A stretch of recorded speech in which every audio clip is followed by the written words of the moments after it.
Aksi nyata Merdeka Belajar, menyebarkan pemahaman Merdeka Belajar.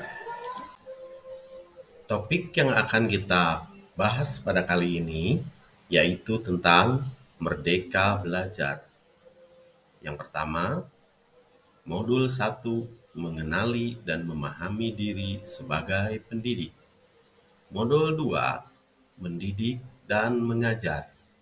Modul ketiga, mendampingi murid dengan utuh dan menyeluruh. Modul keempat, mendidik dan melatih kecerdasan budi pekerti. Dan modul kelima, pendidikan yang mengantarkan keselamatan dan kebahagiaan. Mari kita perhatikan modul pertama, mengenali diri dan penerapannya sebagai pendidik. Peran pendidik atau guru yaitu kita perlu terus belajar agar dapat menghantarkan murid untuk berdaya dan menjadi manusia merdeka. Mari kita perhatikan modul pertama, mengenali diri dan penerapannya sebagai pendidik. Peran pendidik atau guru yaitu kita perlu terus belajar agar dapat menghantarkan murid untuk berdaya dan menjadi manusia merdeka.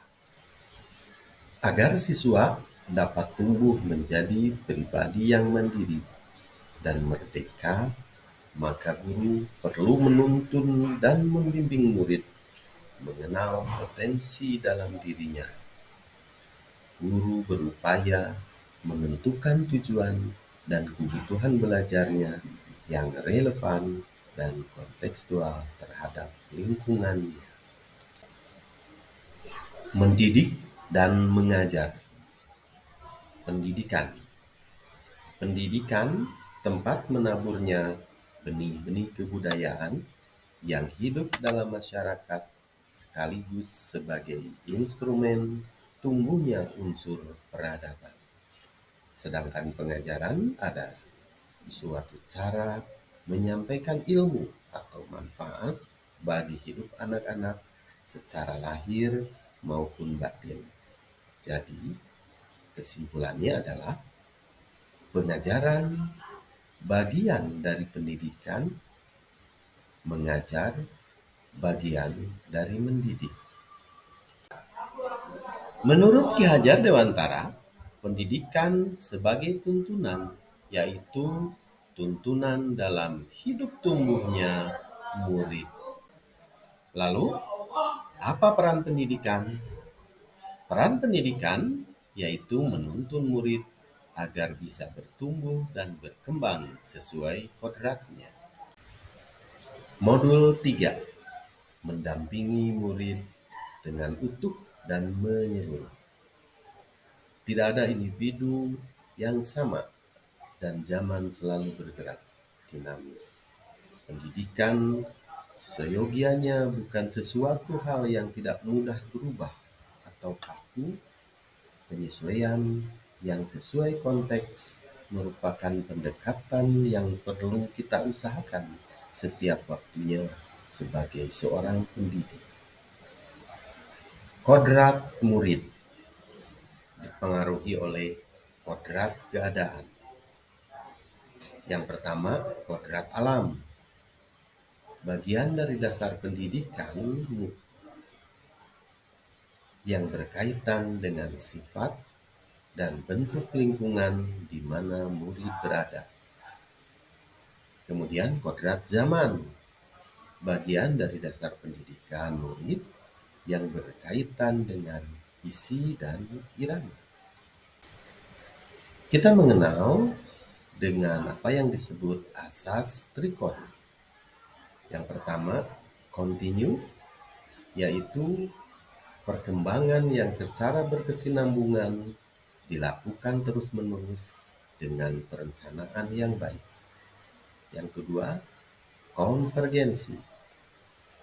Bersama bangsa lain mengusahakan terbinanya karakter dunia sebagai kesatuan budaya umat manusia sedunia tanpa mengorbankan nilai atau identitas bangsa masing-masing. Sedangkan konsentris bersikap terbuka tetapi tetap kritis dan selektif terhadap pengaruh kebudayaan sekitar. Modul 4. Mendidik dan melatih kecerdasan budi pekerti.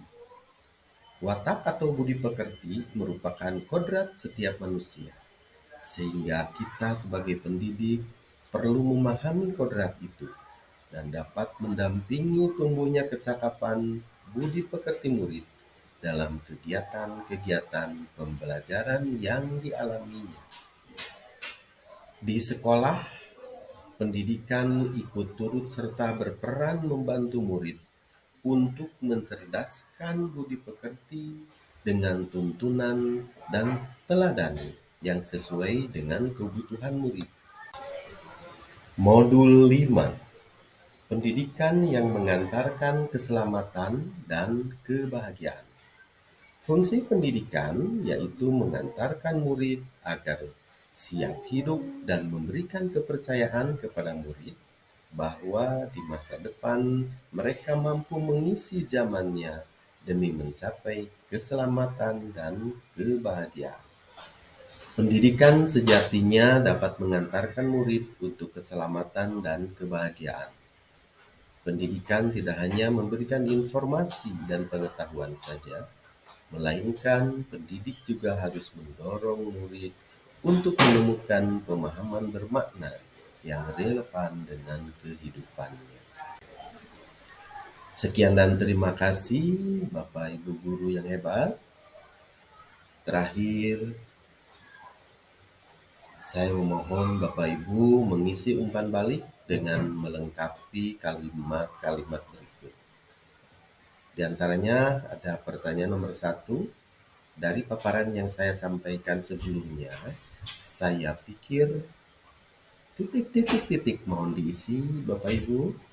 Ternyata titik-titik-titik. Yang kedua, langkah kecil yang akan saya lakukan setelah ini adalah silakan diisi menurut persepsi Bapak Ibu sekalian. Pengisian umpan balik saya sediakan di link Google Form dan silakan Bapak Ibu untuk mengisinya. Sekian, wassalamualaikum.